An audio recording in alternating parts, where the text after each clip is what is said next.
Hi Taurus, how are you? Welcome to this reading.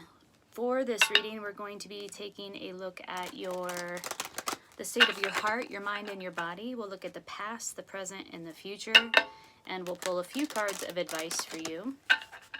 I did a little pre-shuffle of these cards, so let's sync up. I'm going to split the deck 3 ways, and we'll get going. In the position of your heart, you have the Seven of Swords reversed. In the position of your mind, you have the High Priestess reversed. In the position of your body, you have the Six of Discs. In the past, you have the Eight of Cups. In the present, because the position of the heart repeats in the position of the present, you still have the Seven of Swords reversed. And then in the future, you have the Four of Cups. Very interesting. Okay, so I feel like you in your heart, you feel like maybe you didn't make a right decision, or you didn't use the best strategy possible. Like it's like this feeling of like, I should have thought that through a little bit better, or I should have been more strategic in my approach. Because the Seven of Swords reversed really is about, or the Seven of Swords upright really is about devising a strategy to get inside of something, to accomplish something. The Seven of Swords reversed in the traditional deck implies that there is something sneaky going on. You know, like maybe there was a strategy that was created behind somebody's back and now it's sort of being deployed behind somebody's back. Somebody's sneaking off with something, somebody's being manipulative or deceptive in some way. In this case, in the position of your heart, either you have suffered that wound, somebody pulled one over on you, or you feel like maybe you didn't think it through, you didn't use quite the right strategy, or you maybe didn't think strategically on this particular issue. In the position of your heart, we have the High Priestess reversed. Yeah, and this is about like not paying attention to your intuition. So your thoughts, this is in the position of your mind, not quite connected with your inner guidance, your inner wisdom, your inner intuition. It's in the reverse. That's why I say that. In the position of your body, we have the Six of Discs. And this really calls for some sort of healing, a need for some sort of healing on the physical level. This is also the foundation of your reading. So this is an equal exchange of energy and implies reciprocity. So this need to be open and to receive, and also a need to give in turn. So it's like a balanced give and take. And this is the foundation of the reading. So either something wasn't balanced in your life, or there's a strong need for balance in your life, a strong need for equal reciprocity and equal give and take. And this is in the position of your body and in the foundation. It could even just suggest that you get yourself in a prone position to receive some sort of physical healing. 6 is the number of success and achievement. So there's something that hinges on your ability to open yourself up and heal. Some sort of achievement, some sort of success. This is the foundation of your reading. In the past, we have the Eight of Cups. So I suspect that you or somebody walked away from something. This is the card of walking away. Ultimately, it's for everyone's greatest benefit, but still it requires that you, or it sort of has plunged you into the depths of your emotions. A lot of sort of emotional, deep emotions, deep emotional work coming about as a result of leaving something behind, walking away from something, letting go of something. This is in the recent past. In the present, again, not thinking totally strategically about something. You know, maybe not thinking it through, not taking the time to think it through. You really don't feel like you have the upper hand in this situation. You're not coming at it from your strongest position, like your strongest approach, your strongest angle. And you feel a little bit defeated in your heart. Like it's not quite right. And it has to do somehow with your movement or the way that you've approached something. In the position of the near future, we have the Four of Cups. This is a lot like the Eight of Cups. It's setting some time out for yourself to do the emotional work. So it's a time of respite. It's a time of healing. Look at how she is, she's wading through these very shallow waters, and she is surrounded by this boundary of 4 vessels. She's really taking her time to process. And the Cups is the suit of the emotion. So it's really taking your time to sort of create this boundary around yourself so that you can process something emotional. Let's pull some clarifying cards.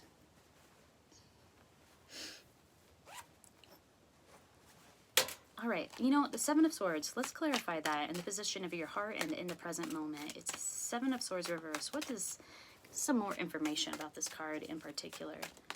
Gotta say, this one has me a little bit stumped. Maybe you understand. Nine of Pentacles, Five of Cups, Ace of Pentacles. So these 3 came out. Nine of Pentacles. You're standing in your strength. This is the single lady. So maybe what you let go of was a relationship.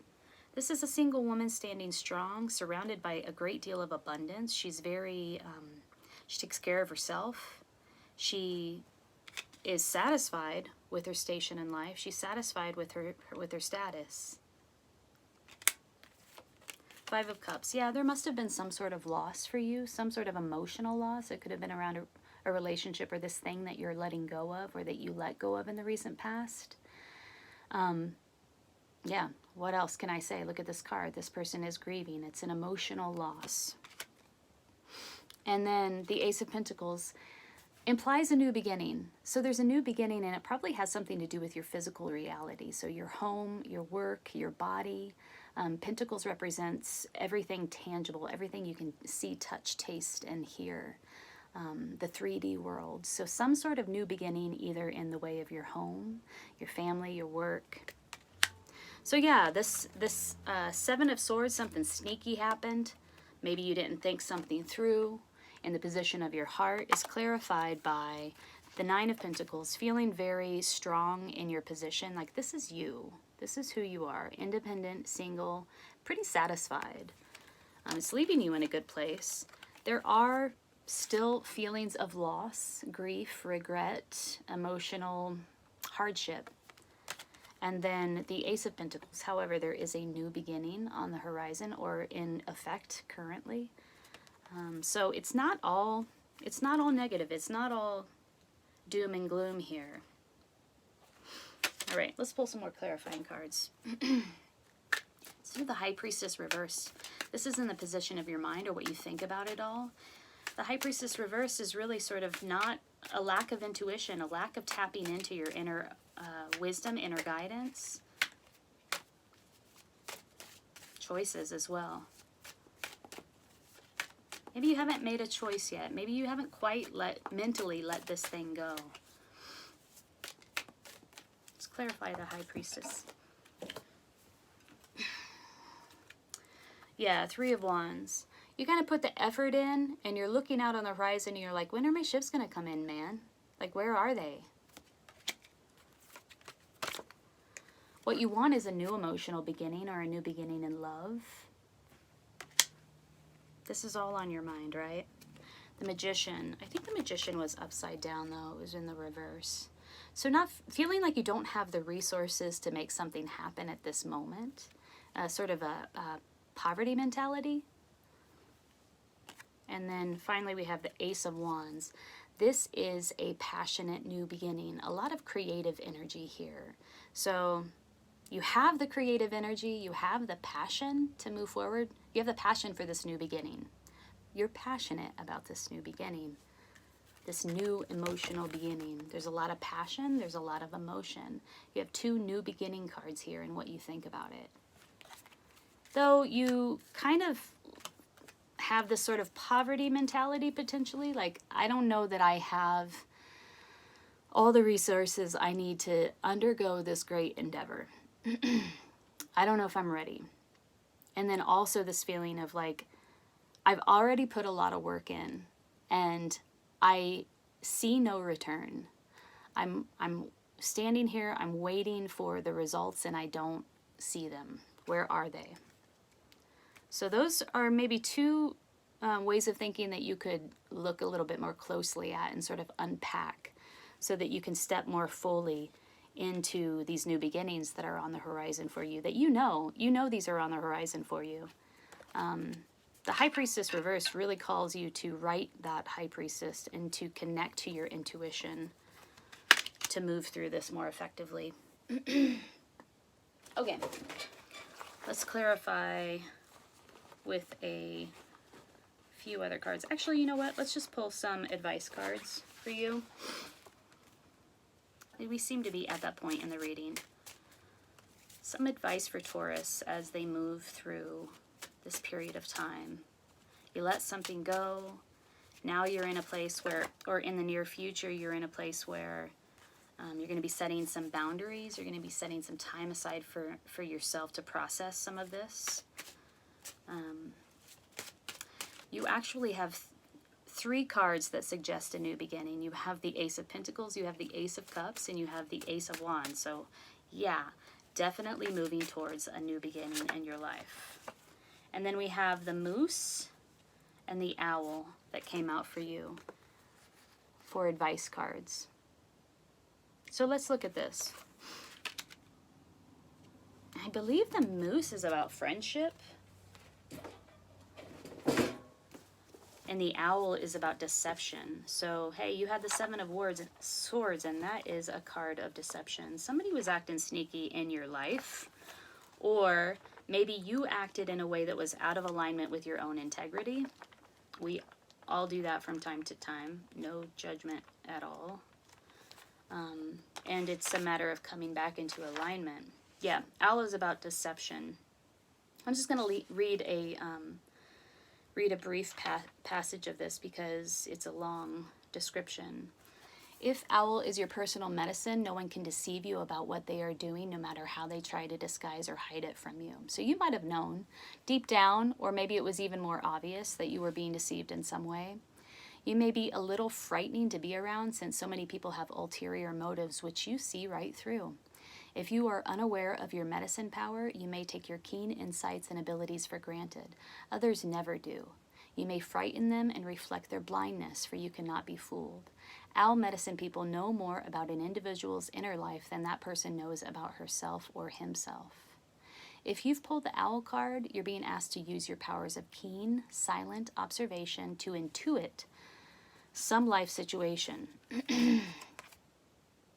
That really speaks to me strongly of the High Priestess for sure. Owl is befriending you and aiding you in seeing the total truth. Owl can bring you messages in the night through dreams or meditation. Pay attention to the signals and omens.